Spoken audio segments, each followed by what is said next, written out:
sore, perkenalkan nama saya Susana Afi, NIM 2001080093, kelas 4C, mata kuliah Teori Ekonomi Makro. Yang pertama saya akan menjelaskan tentang teori konsumsi dan investasi. Konsumsi dan investasi merupakan dua kegiatan yang penting dan saling berkaitan. Konsumsi pada saat ini dapat dikatakan sebagai investasi untuk konsumsi pada masa yang akan mendatang. Dengan demikian, investasi dapat didefinisikan sebagai penundaan konsumsi secara sekarang untuk digunakan dalam produksi yang efisien selama periode waktu tertentu. Yang pertama, pengertian konsumsi. Konsumsi adalah pusat teori Keynes fluktuasi ekonomi yang disajikan dalam De General Theory pada tahun 1936. Ciri-ciri kegiatan konsumsi pertama yaitu dilakukan secara langsung dengan tujuan untuk memenuhi kebutuhan sehari-hari maupun memenuhi kepuasan individu. Yang kedua, barang yang terlibat dalam kegiatan konsumsi. Barang yang terlibat dalam kegiatan konsumsi biasanya memiliki nilai guna atau manfaat bagi para pembeli atau konsumennya, misalnya buku yang digunakan untuk menulis. Yang ketiga, barang yang dibeli selalu berkurang dari nilai gunanya. Ciri-ciri konsumsi yang selanjutnya akan selalu berkurang nilai gunanya setelah dimiliki, contohnya seperti pakaian yang digunakan lama-kelamaan akan berkurang nilai gunanya.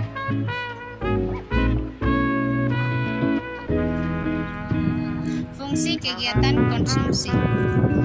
Fungsi kegiatan konsumsi adalah kegiatan yang tak bisa dilepaskan dari kehidupan bermasyarakat. Selain itu, kegiatan konsumsi juga memiliki fungsi baik diantaranya sebagai berikut. Yang pertama, mendorong adanya kegiatan produksi.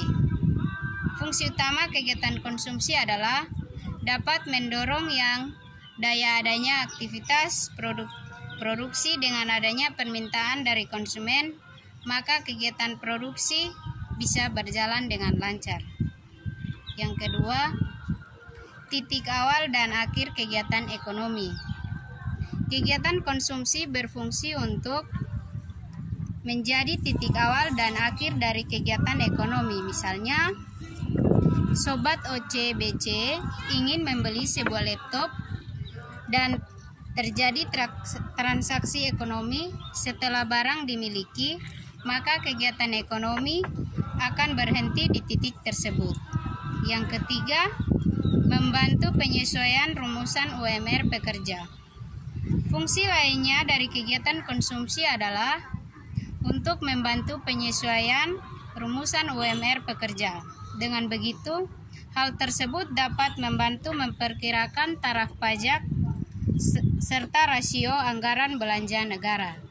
Yang keempat, menentukan kebutuhan secara fisik dan jasmani. Dalam kehidupan, pastinya manusia ingin memenuhi kebutuhannya secara optimal. Salah satu fungsi dari kegiatan konsumsi adalah untuk mengisi kebutuhan secara jasmani, rohani, dan fisik. Contohnya, membeli makanan dan menonton film favorit. Yang kelima, mengurangi nilai guna suatu barang dan jasa secara bertahap dan sekaligus. Dengan adanya kegiatan konsumsi, hal ini berfungsi untuk mengurangi nilai guna suatu barang dan jasa, baik itu secara bertahap maupun sekaligusnya. Contohnya, saat membeli makanan yang harus dihabiskan langsung dan membeli motor di mana untuk mengurangi nilai gunanya dibutuhkan waktu yang cukup lama untuk bertahap secara bertahap. Manfaat dan tujuan kegiatan konsumsi. Pada dasarnya, kegiatan konsumsi adalah kegiatan yang memunculkan dampak positif bagi konsumen maupun produsen. Berikut beberapa dari kegiatan konsumsi adalah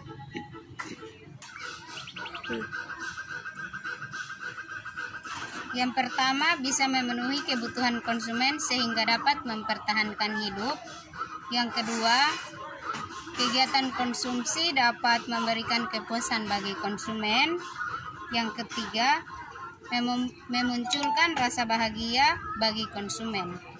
Yang keempat, perilaku konsumen bisa membuat perekonomian menjadi lebih maju. Yang kelima, pemenuhan kebutuhan jasmani dan rohani secara optimal. Yang keenam, menghabiskan nilai guna suatu barang yang tidak bisa bertahan lama. Yang ketujuh, memanfaatkan nilai guna suatu barang secara bertahap. Yang kedelapan, mendapatkan penghargaan, harga diri, dan juga apresiasi. Contoh kegiatan konsumsi adalah kegiatan yang bisa dilakukan oleh siapapun, mulai dari sektor rumah tangga, perusahaan, hingga ke pemerintahan. Ada banyak contoh kegiatan konsumsi di kehidupan sehari-hari, contohnya kegiatan konsumsi dari sektor rumah tangga. Misalnya, seorang anak membutuhkan buku untuk menulis, ibu membutuhkan alat dapur untuk memasak, dan ayah membutuhkan koran untuk membaca berita. Selain itu, contoh kegiatan konsumsi sektor perusahaan, misalnya sebuah perusahaan yang membutuhkan beberapa bahan baku untuk industri atau pegawainya. Contoh lain, pembelian mesin di sebuah perusahaan juga dibilang kegiatan konsumsi. Sebagai contoh dari kegiatan konsumsi sektor pemerintahan sendiri, yaitu membangun rumah untuk DPR dengan bunga rendah dan ditujukan bagi para pegawai. Selain itu, membeli peralatan proyek pun termasuk kegiatan konsumsi. 1. Hipotesis pendapatan. Absolut. Hipotesis ini menentukan konsumsi dengan tingkat pendapatan absolut, sehingga hubungan antara pendapatan dan konsumsi merupakan fungsi konsumsi jangka pendek. Oleh karena itu, kurvanya selalu memotong sumbu vertikal. Berdasarkan pengalaman, konsumsi jangka pendek bergeser ke atas sepanjang waktu sehingga menghasilkan fungsi jangka pendek. Fungsi konsumsi jangka pendek C sama dengan A tambah B YD, dengan fungsi jangka panjang C sama dengan BY, di mana fungsi jangka panjang selalu memulai titik asal atau titik nol. Kurva jangka pendek yang linier APC semakin kecil apabila pendapatan naik dan MPC-nya konstan.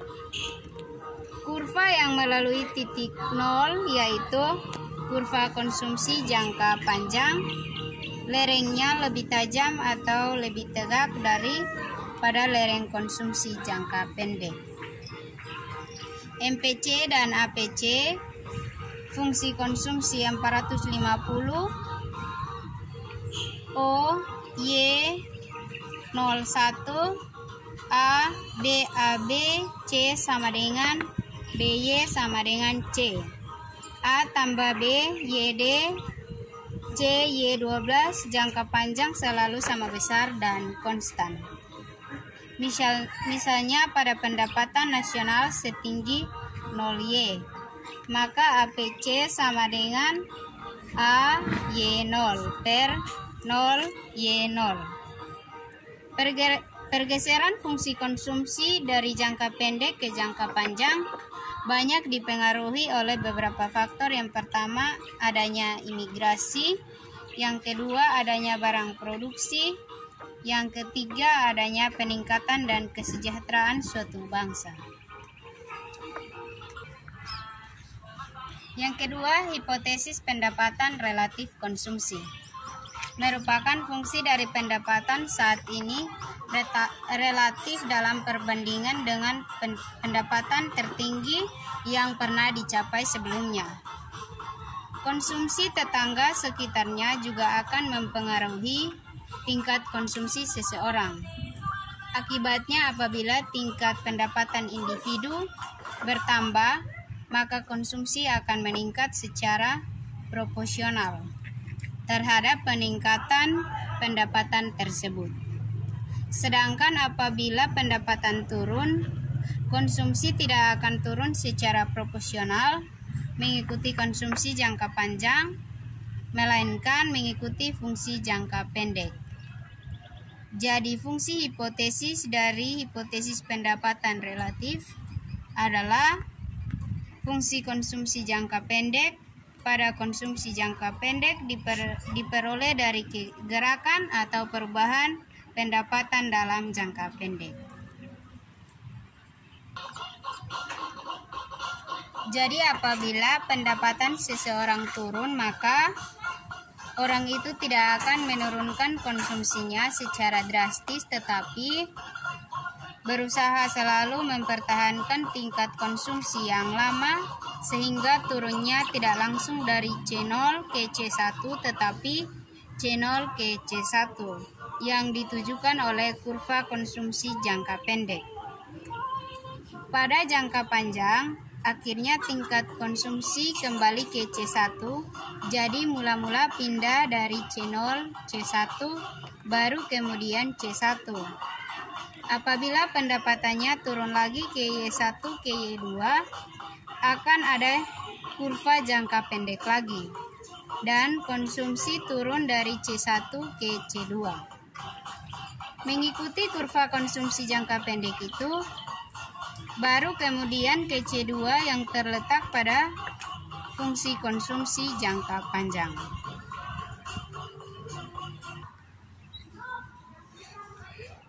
Yang ketiga, hipotesis pendapatan permanen. Hipotesis pendapatan permanen mengemukakan bahwa konsumsi saat ini tergantung pada pendapatan saat ini, dan pendapatan yang diberikan diperkirakan pada masa yang akan datang.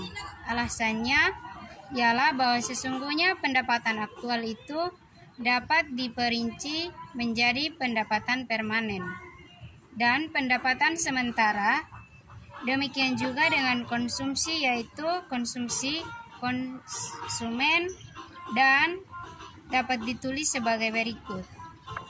Y sama dengan YP tambah YT, C sama dengan CP tambah CT.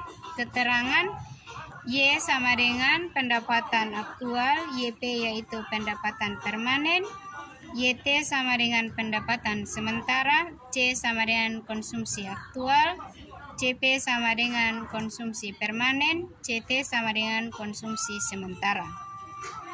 Pendapatan permanen adalah pendapatan rumah tangga yang dapat dikonsumsikan jika tingkat kekayaan tetap. Pendapatan ini merupakan suatu rata-rata tertimbang daripada pendapatan saat ini. Dan pendapatan sementara merupakan pendapatan yang sudah diperkirakan, yang nilainya dapat positif atau negatif. Jadi apabila pendapatan seseorang turun, maka orang itu tidak akan menurunkan konsumsinya secara drastis, tetapi berusaha selalu mempertahankan tingkat konsumsi yang lama sehingga turunnya tidak langsung dari C0 ke C1 tetapi C0 ke C1 yang ditujukan oleh kurva konsumsi jangka pendek. Pada jangka panjang, akhirnya tingkat konsumsi kembali ke C1, jadi mula-mula pindah dari C0 C1 baru kemudian C1. Apabila pendapatannya turun lagi ke Y1 ke Y2, akan ada kurva jangka pendek lagi dan konsumsi turun dari C1 ke C2. Mengikuti kurva konsumsi jangka pendek itu, baru kemudian ke C2 yang terletak pada fungsi konsumsi jangka panjang.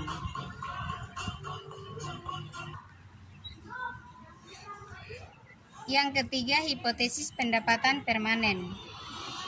Hipotesis pendapatan permanen mengemukakan bahwa konsumsi saat ini tergantung pada pendapatan saat ini, dan pendapatan yang diberikan diperkirakan pada masa yang akan datang. Alasannya ialah bahwa sesungguhnya pendapatan aktual itu dapat diperinci menjadi pendapatan permanen, dan pendapatan sementara. Demikian juga dengan konsumsi, yaitu konsumsi konsumen, dan dapat ditulis sebagai berikut. Y sama dengan YP tambah YT, C sama dengan CP tambah CT. Keterangan Y sama dengan pendapatan aktual, YP yaitu pendapatan permanen, YT sama dengan pendapatan sementara, C sama dengan konsumsi aktual, CP sama dengan konsumsi permanen, CT sama dengan konsumsi sementara. Pendapatan permanen adalah pendapatan rumah tangga yang dapat dikonsumsikan jika tingkat kekayaan tetap. Pendapatan ini merupakan suatu rata-rata tertimbang daripada pendapatan saat ini. Dan pendapatan sementara merupakan pendapatan yang sudah diperkirakan, yang nilainya dapat positif atau negatif. Macam-macam investasi. Yang pertama, deposito. Deposito merupakan produk investasi yang disediakan oleh perbankan bagi para nasabahnya yang ingin meraih manfaat lebih selain dengan membuka rekening tabungan. Investasi dalam bentuk deposito dibagi menjadi sertifikat deposito dan deposito berjangka. Yang kedua, saham. Perusahaan-perusahaan besar kelas nasional dan internasional banyak melakukan investasi dalam bentuk saham. Secara garis besar, saham merupakan kata lain dari aset yang dimiliki oleh suatu perusahaan. Sebagai contoh, Anda mempunyai saham sebesar 50% dari perusahaan, maka bisa disimpulkan Anda memiliki setengah dari total aset yang dikantongi perusahaan tersebut. Biasanya saham yang dibuat dalam bentuk surat berharga untuk mengajukan kepemilikan investor. Yang ketiga, obligasi. Obligasi umum ditemui pada bisnis yang mengakomodasi jasa pinjaman modal. Manfaat yang akan diperoleh dari investasi obligasi cenderung lebih tinggi dibandingkan deposito. Mengingat bunga yang ditawarkan pun lebih tinggi, kendati demikian, menginvestasikan modal finansial Anda pada obligasi cukup berisiko. Jika peminjam modal bangkrut, kemungkinan besar utang modal yang diberikan akan tidak dibayarkan. Yang keempat, reksadana. Reksadana turut meramaikan dunia investasi di kalangan pebisnis dan masyarakat umum. Pada dasarnya, reksadana merupakan tempat untuk menghimpun uang secara kolektif untuk kemudian dikelola oleh manajer. Yang kelima, emas. Sebagai masyarakat Indonesia, menginvestasikan uangnya dalam bentuk emas jika dibandingkan dengan bentuk investasi real lainnya. Emas memiliki manfaat yang lebih beragam. Selain bentuk perhiasan, investasi ini bisa berupa emas murni dan emas batangan.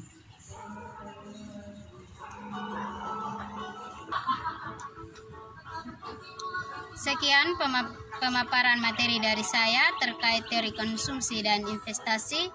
Atas perhatiannya diucapkan terima kasih.